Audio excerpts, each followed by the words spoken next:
এতিয়া অৰুণোদয় 3 আমি কেনেকৈ গঠন কৰিব খুজিছো অৰুণোদয় 1 আৰু 2 জুনে হিতাধিকাৰী আছিল তেওঁলোকে অৰুণোদয় 3 ৰ বাবে নতুনকৈ আবেদন কৰিব লাগিব আমি জিলাক কৈছো যে 1 আৰু 2 পাই থকা হিতাধিকাৰীক 3টো ল'ব কিন্তু যদি ৰেশন কাৰ্ডখন নাই নাপাব যদি পৰিয়ালত চাকৰি হৈ গল নাপাব যদি আমাৰ 4 চকীয়া ঘৰত বাহন হৈ গল নতুনকৈ কিনিলো তেতিয়া আমি নাপাম এই বিষয়ে মই আপোনালোকক বুজাব খুজিছো যে অৰুণোদয় 3টো পাবৰ কাৰণে আমি কি কৰিব লাগিব মই প্ৰথমতে কৈছিলো যে 10,000 কৰি আমি এটা সমষ্টিত অৰুণোদয় নতুন হিতাধিকাৰী দিম আৰু পুৰণা হিতাধিকাৰীখিনিও সংখ্যাটো থাকি যাব তাৰ মানে এতিয়া আমাৰ গোটেইখিনি যদি আমি হিসাব কৰো পুৰণা আৰু নতুন টোটেল 37,20,000 পৰিয়ালে অৰুণোদয় আঁচনি লাভ কৰিব অৰুণোদয় 3.0 নতুন আৰু পুৰণা মিলি প্ৰত্যেকটো সমষ্টিতে 10,000 এভাৰেজ কৰবাত সমষ্টিত বেছি মানুহ আছে অলপ বেছি পাব কম মানুহ আছে কম পাব এভাৰেজ 10,000 অৰ্থাৎ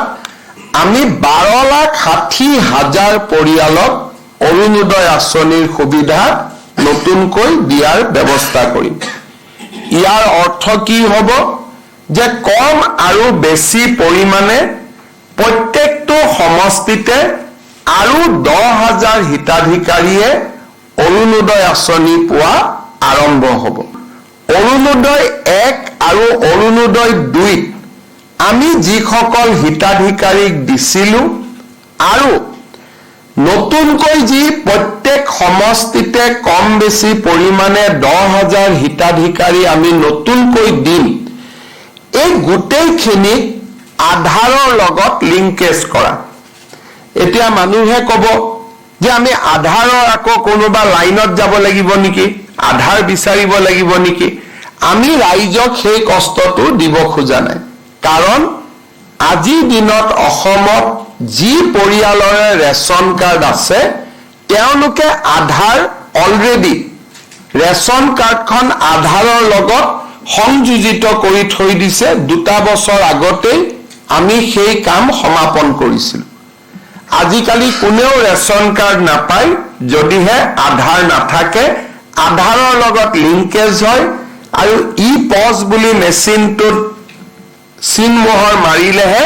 ৰেশন কাৰ্ড পাব পাৰে আৰু সেই কাৰণে আমি এইবাৰ অৰুণোদয় 3 আঁচনিটো ৰেশন কাৰ্ডৰ লগত আমি জড়িত কৰিব খুজিছো প্ৰথমতে ৰেশন কাৰ্ডখন ল'ব ৰেশন কাৰ্ডখন লোৱাৰ পিছতহে অৰুণোদয় ল'ব কাৰণ অৰুণোদয় ল'বৰ কাৰণে ৰেশন কাৰ্ড লাগিবই সেই কাৰণে আজি আমি অকল অৰুণোদয় 3.0 আৰম্ভ কৰা নাই 20 লাখ লোকক ৰেশন কাৰ্ড দিয়াৰ আঁচনিও আজি আমি সমান্তৰালভাৱে আমি আৰম্ভ কৰিছো